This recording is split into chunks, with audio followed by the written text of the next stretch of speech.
Hey guys, good morning. Welcome back to our channel, The Eton Squad. My name is Eddie. So for today's video, do former Filipinos and dual citizens required to secure the exit clearance when departing the Philippines? We have an answer straight from the Bureau of Immigration. Details coming up.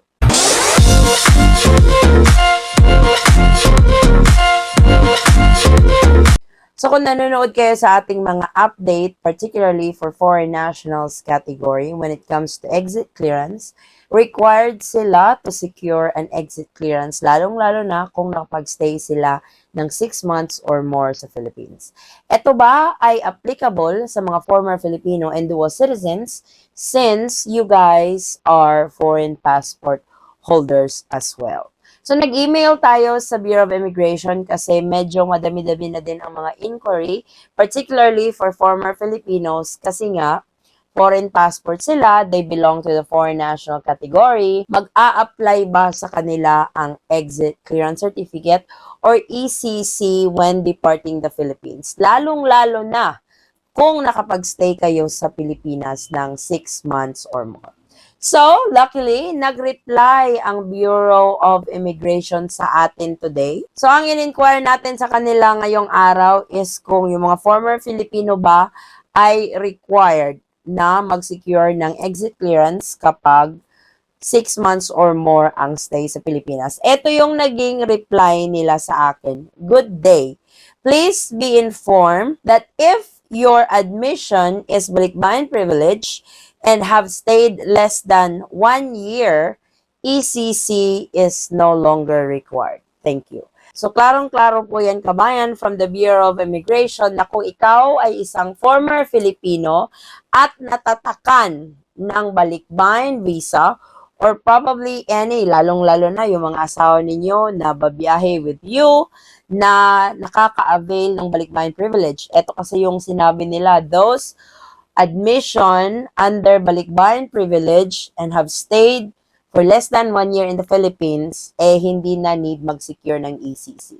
Kasi yung sa exit clearance, may part doon na kailangan mong ilagay yung information ng ACRI card mo, which yung mga former Filipino, wala talaga kayong ACRI card. Unless malapit na mag-expire yung 1-year visa na binigay sa inyo upon arrival pero gusto nyo pa rin mag-stay sa Philippines at nagpa-extend kayo, doon na siguro mag-a-apply yung exit clearance certificate sa inyo. Pero kung yung stay nyo naman is less than 1 year, nag 3 months, nag 6 months, nag 8 months kayo sa Pilipinas, no need to secure for exit clearance certificate. Galing yan sa Bureau of Immigration ha, nag-email tayo para lang ma-confirm natin kung kailangan ba talaga. As for dual citizens, hindi na talaga required sa mga dual citizens ang exit clearance certificate. You know why? Because dual citizens can stay indefinitely sa Pilipinas. So, no need to secure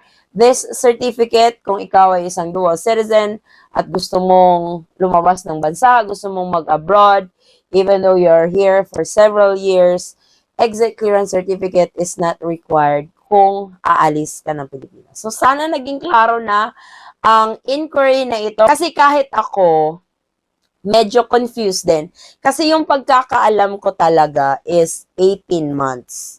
Nag 1 year and 6 months ka sa Philippines. Which pasok naman dun sa pagkasabi na if you have stayed less than 1 year under balikbayan privilege, ECC is not required. So meaning, kapag lumampas ka ng 1 taon, kasi kapag lumampas ka ng 1 taon, meaning, nagpa-extend ka ng visa mo to stay longer in the Philippines.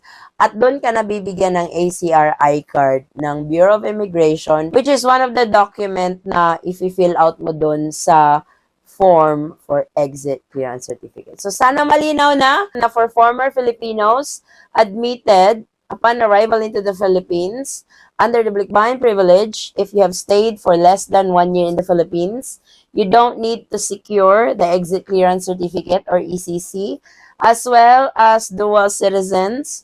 You guys are not required to secure the exit clearance certificate when you depart the Philippines. Confirm yan from the Bureau of Immigration. Gusto ko lang din tanungin doon sa mga kababayan nating mga former Filipino na nagstay sa Pilipinas ng more than 1 year. Or doon sa mga former Filipino na nag-process ng exit clearance certificate kasi naglagay sa Pilipinas ng matagal. Ilang taon kayong nagbakasyon sa Pilipinas or ilang taon kayo nagstay sa Philippines para ma-process yung exit clearance niyo. Kung may mga kababayan tayong naka-experience ng ganon na nag-secure ng exit clearance certificate, kung maaari nyo pong i-share sa ating comment section, I really appreciate it. So, this is our latest travel update. Thank you guys so much for watching. Kung kayo man po ay may mga katanungan, maaari lang pong mag-comment sa video ito at sasagutin po natin yan sa abot ng ating makakaya. Muli kabayan, ako'y nagpapasalamat at nawaya yung biyaheng papuntang Pilipinas man or paalis ay maging smooth, hassle-free at stress-free. Magkita-kita po tayo sa ating susunod na travel update. Stay safe, stay healthy, and God bless everyone.